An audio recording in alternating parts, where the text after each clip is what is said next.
Hello friends, आपका एक बार फिर से स्वागत है फटाफट मैथ्स की क्लास में। आज हम बात करने वाले हैं सक्सेसिव परसेंटेज या क्रमागत प्रतिशत की। तो वीडियो को एंड तक जरूर देखिएगा, क्योंकि इस वीडियो में हम बात करेंगे कि वो सारे फॉर्मूलाज जिसके हेल्प से हम टफ से टफ क्वेश्चन भी सोल्व कर सकते हैं। तो सबसे पहले समझते हैं कि सक्सेसिव परसेंटेज या क्रमागत प्रतिशत होता क्या है। जब एक दी गई संख्या में एक से ज्यादा बार प्रतिशत परिवर्तन होता है तो उसे सक्सेसिव परसेंटेज कहते हैं। फॉर एग्जाम्पल, किसी शहर की जनसंख्या में पहले साल x प्रतिशत की वृद्धि होती है और दूसरे साल y प्रतिशत की कमी होती है, तो कुल कितना परिवर्तन हुआ, यह क्वेश्चन सक्सेसिव परसेंटेज से होगा। ऐसे ही किसी व्यक्ति की आय में पहले साल 20 प्रतिशत वृद्धि हुई, दूसरे साल 30 प्रतिशत वृद्धि हुई, तो कुल कितना परिवर्तन हुआ, यह सक्सेसिव परसेंटेज है। तो इस तरह के सभी क्वेश्चन जो है सक्सेसिव परसेंटेज में आते हैं और उनके टफ टू टफ क्वेश्चन भी हम इस आज के सेशन के अंदर देखने वाले हैं। तो आइए बात करते हैं सक्सेसिव परसेंटेज को सोल्व कैसे करना है, उसको करना कैसे है। तो जो सक्सेसिव परसेंटेज का सबसे कॉमन फॉर्मूला होता है, पहले मैं बेसिक से बात करूंगा फिर मैं और एडवांस पे जाऊंगा। तो जो सबसे कॉमन फॉर्मूला होता है वो होता है a plus B plus AB upon 100, जहां A है पहले साल का परिवर्तन, B है दूसरे साल का परिवर्तन। तो यदि पहले साल A प्रतिशत परिवर्तन होता है, दूसरे साल B प्रतिशत परिवर्तन होता है, तो जो कुल परिवर्तन निकालने का फॉर्मूला है वो है A plus B plus AB upon 100। और यहां अगर वृद्धि होगी तो ये प्लस ही रहेगा, और जहां कमी हो रही है वहां हम उस वैल्यू को माइनस के अंदर लिख देंगे। तो ये सबसे सिंपलेस्ट फॉर्मूला, सबसे इजी फॉर्मूला है। इसको समझने के लिए एक एग्जाम्पल देखते हैं हम लोग, और मैं फिर से बोल रहा हूं वीडियो को एंड तक देखिएगा, क्योंकि मैं अलग अलग मेथड आपको बताने वाला हूं। तो हमारा फर्स्ट क्वेश्चन है, किसी व्यक्ति के वेतन में पहले वर्ष 20 प्रतिशत की वृद्धि होती है और दूसरे वर्ष 10 प्रतिशत की कमी होती है, तो उसके वेतन में कुल कितना परिवर्तन हुआ। तो देखिए सिंपल क्वेश्चन है, इसको हम इसी मेथड से करेंगे। पहले वर्ष 20 प्रतिशत की वृद्धि हुई मतलब बड़ी है तो ये प्लस ही रहेगा, और दूसरे वर्ष 10 प्रतिशत की कमी हुई, तो A तो 20 है बट B जो है वो माइनस का 10 है। तो हम इसको ये भी लिख सकते हैं कि अगर फॉर्मूला एज इट इज रखना है तो -10 प्लस A की जगह मैं लिखूंगा 20 इंटू B की जगह लिखेंगे -10 डिवाइडेड बाय 100। सिंपली इसको सोल्व कर लीजिए। आप अगर इसको देखेंगे तो 20 माइनस 10 इज 10, और प्लस यहां जो है एक प्लस है एक माइनस है, इनको जब सोल्व करेंगे तो 2 इंटू -1 इज इक्वल टू -2, तो आंसर आ गया 8। और ये जो वैल्यू आएगी ये परसेंटेज में होगी। अब क्योंकि ये प्लस है तो इसका मतलब 8% का इंक्रीज हुआ, 8% की वृद्धि हुई। और अगर ये वैल्यू माइनस में आती तो इसका मतलब होता कि कमी हुई है। तो सिंपल था, क्वेश्चन था कि किसी व्यक्ति के वेतन में पहले वर्ष 20% की वृद्धि हुई और दूसरे वर्ष 10% की कमी हुई, तो कुल परिवर्तन कितना हुआ, कुल परिवर्तन हुआ 8%। तो देखिए मेथड इजी है, सिंपल है, बट हर जगह काम नहीं आएगा। इस तरह के क्वेश्चंस में तो काम आ जाएगा, बट अभी मैं आपको एक दूसरा क्वेश्चन बताने वाला हूं, उसमें देखिएगा ये मेथड काम नहीं आएगा, तो वहां हम दूसरा मेथड देखते हैं। तो चलिए सेकंड क्वेश्चन की तरफ बढ़ते हैं। किसी व्यक्ति के वेतन में पहले 14 से ही 2/7% की वृद्धि हुई और दूसरे वर्ष 12 से ही 1/2% की कमी की गई, तो उसके वेतन में कुल कितना परिवर्तन हुआ। तो अब आप देखिए कि क्वेश्चन जो है, पहले वर्ष 14 से ही 2/7% की वृद्धि हुई और दूसरे वर्ष 12 से ही 1/2% की कमी हुई। तो अब आप देखिए, अगर उसको इस मेथड से सोल्व करना चाहेंगे तो आप समझ सकते हैं कि ये शॉर्टकट की बजाय बहुत ही बड़ा मेथड हो जाएगा। तो इसको कैसे सोल्व करना है, तो ऐसे क्वेश्चंस को सोल्व करने का बेस्ट वे क्या है, पहले आप परसेंटेज को फ्रैक्शन के अंदर, भिन्न के अंदर कन्वर्ट कर लीजिए। और मैंने अपने पुराने वीडियोस में आपको सिखाया भी था कि प्रतिशत को भिन्न में कैसे कन्वर्ट करना है। आप वो वीडियो देख भी सकते हैं, और अगर नहीं पता तो सिंपल तरीका होता है, ट्रेडिशनल मेथड होता है 100 से डिवाइड करना। तो अगर आपको शॉर्टकट याद है तो आपको पता होगा कि 14 होल 2/7 जो है वो 1/7 के बराबर होता है। और 12 से ही 1/2 है वो 1/8 के बराबर होता है। और अगर अभी आपको शॉर्टकट नहीं पता तो सिंपली 14 इंटू 7 प्लस 2 100/7 हुआ, उसको 100 से डिवाइड किया तो 1/7 आ गया। ये ट्रेडिशनल मेथड भी है। और 12 होल 1/2 को अगर हम सोल्व करेंगे तो 12 इंटू 2 24 प्लस 1 25/2, और इसको 100 से डिवाइड करेंगे तो 1/8 आएगा। ये ट्रेडिशनल मेथड भी है। तो इसका मतलब क्या हुआ कि 7 के अंदर 1 की वृद्धि, और इसका मतलब 8 के अंदर 1 की कमी।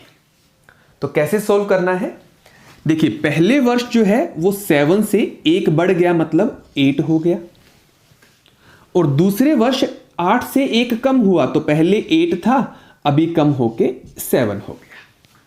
तो पहले तो आप ऐसे लिख लीजिए, पहले भिन्न में कन्वर्ट किया, फ्रैक्शन में कन्वर्ट किया, जो परिवर्तन हुआ उसको यहां लिखा, ये 7 से 8 बना है, दूसरे साल 8 से 7 बना है। अब जो कुल परिवर्तन हुआ उसको निकालने के लिए आपको सिंपली कुछ नहीं करना, इधर इसको मल्टीप्लाई कर दीजिए, इधर इसको मल्टीप्लाई कर दीजिए। और अगर ये यहां कट हो रहे हो तो आप उनको काट भी सकते हैं। तो आप चाहो तो डायरेक्ट आप यहां 56 और 56 भी लिख सकते हैं, और आप अगर चाहें तो इसको 8 से 8 कट किया, 7 से 7 कट किया तो 1:1 भी आया। तो दोनों एक ही बात है। तो आप देखिए, अगर पहले वर्ष 14 से ही 2/7% की वृद्धि होती है और दूसरे वर्ष 12 से ही 1/2% की कमी होती है, तो कुल परिवर्तन जो है वो 0 रहता है। तो इट मींस कुल परिवर्तन जो है वो कुछ भी नहीं रहा, वो एज इट इज रहा, कोई परिवर्तन नहीं हुआ, ना तो कमी हुई और ना ही वृद्धि हुई। तो ये आप, आई होप आपको समझ में आया होगा। और आपकी बेटर अंडरस्टैंडिंग के लिए एक और एग्जांपल देखता हूं जो इससे भी टफ है, और उसके अंदर 2 साल का ना आके 3 साल का है। तो अभी हम हमारे नेक्स्ट क्वेश्चन की तरफ मूव करते हैं। हाँ, तो हमारा नेक्स्ट क्वेश्चन है कि एक गांव की जनसंख्या में पहले साल 28.4/7% की वृद्धि होती है, इंक्रीज होता है। दूसरे साल 16 से ही 2/3 की कमी होती है। दूसरे साल 16 से ही 2/3% या 16/2/3 की कमी होती है। और तीसरे साल 11/1/9% की वृद्धि होती है। तो इस तरह से 3 अलग अलग सालों की उन्होंने कमी और वृद्धि दे रखी है। तो आगे पूछा है कि गांव की जनसंख्या में कुल कितने प्रतिशत का परिवर्तन हुआ। तो आइए इसको हम देखते हैं। तो सबसे पहले तो इन परसेंटेज को फ्रैक्शन में कन्वर्ट करना है, और फ्रैक्शन में कन्वर्ट करने के लिए आपको शॉर्टकट आना चाहिए। बट ये जो नंबर है, आप अगर देखो तो ये जो मैंने शॉर्टकट वीडियो बताया था उसमें भी नहीं शो हो रहा। तो हमें यहां थोड़ी सी समझदारी से काम लेना पड़ेगा। अगर आप इस नंबर को ध्यान से देखो तो 1/7 वाला जो है वो 1/7 से कुछ मिलता जुलता है। आप अगर देखो तो 1/7 जो होता है वो होता है 14 होल 2/7%। तो आप देखिए, अगर 1/7 14 2/7% होता है तो क्या इनमें, इन दोनों में कोई रिलेशन दिख रहा है? आप देखिए, इसका ये डबल है। 14 2/7 को अगर 2 से मल्टीप्लाई करोगे तो उसका डबल आएगा 28 4/7।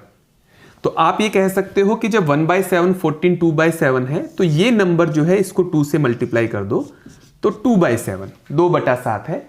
ये हमारी पहली फ्रैक्शन आ जाती है। अब आगे बढ़ते हैं। 16 होल 2/3 जो है ये आपको ऑलरेडी पता है कि ये नंबर जो है 1/6 के बराबर होता है। और अगर नहीं पता है, ट्रेडिशनल मेथड देखना है, तो डिवाइडेड बाय 100 कर दीजिए। 16 इंटू 3 48 प्लस 2 50/3 डिवाइडेड बाय 100 करेंगे तो वैल्यू आएगी 1/6। और थर्ड हमारा नंबर है वो है 11 होल 1/9%। तो ये भी डायरेक्ट अगर हम देखें तो ये होता है 1/9 के बराबर। तो आप कह सकते हैं कि पहले साल 2/7 जनसंख्या में वृद्धि हुई, दूसरे साल 1/6 की कमी हुई, और तीसरे साल फिर से 1/9 की वृद्धि हुई, इंक्रीज हुआ। तो हमारे पीछे वाले मेथड से ही इसको देखते हैं। पहले साल इंक्रीज है तो 7 से हुआ 9। सेकेंड ईयर डिक्रीज है तो 1/6, तो 6 में 1 की कमी हुई तो 6 में से 1 कम किया तो कितना आया? 5 आया। एंड थर्ड ईयर 9 में 1 का इंक्रीज हुआ तो 9 से 10 हो गया।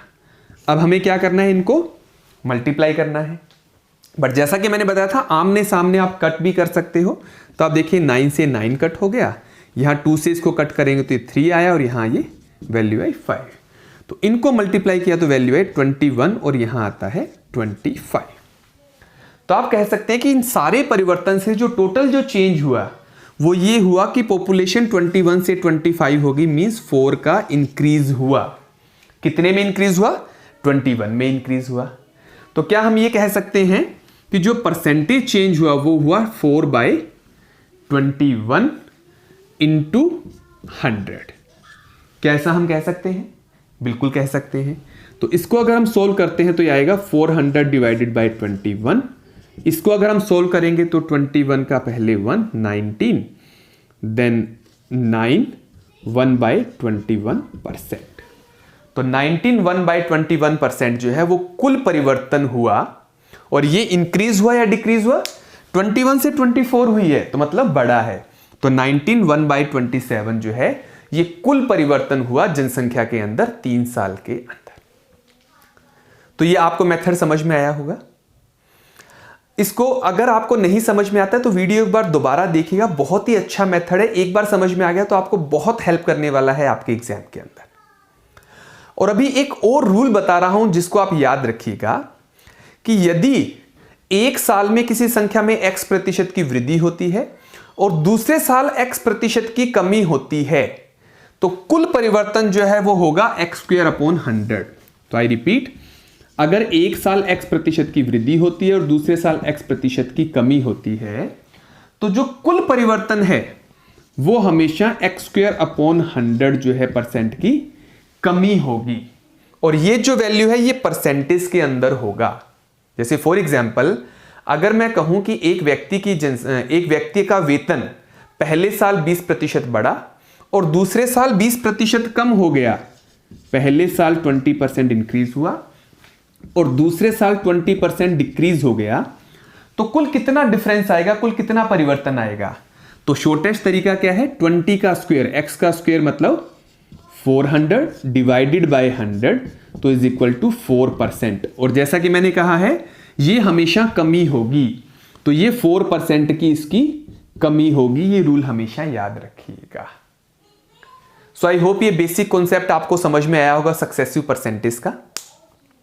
तो फ्रेंड्स, अगर आपको मेरा वीडियो पसंद आ रहा है तो मेरे वीडियो को लाइक कीजिएगा, मेरे चैनल को सब्सक्राइब कीजिएगा और ज़्यादा से ज़्यादा इसको शेयर कीजिएगा और कमेंट बॉक्स में अपने कमेंट जरूर लिखिएगा। So thank you so much.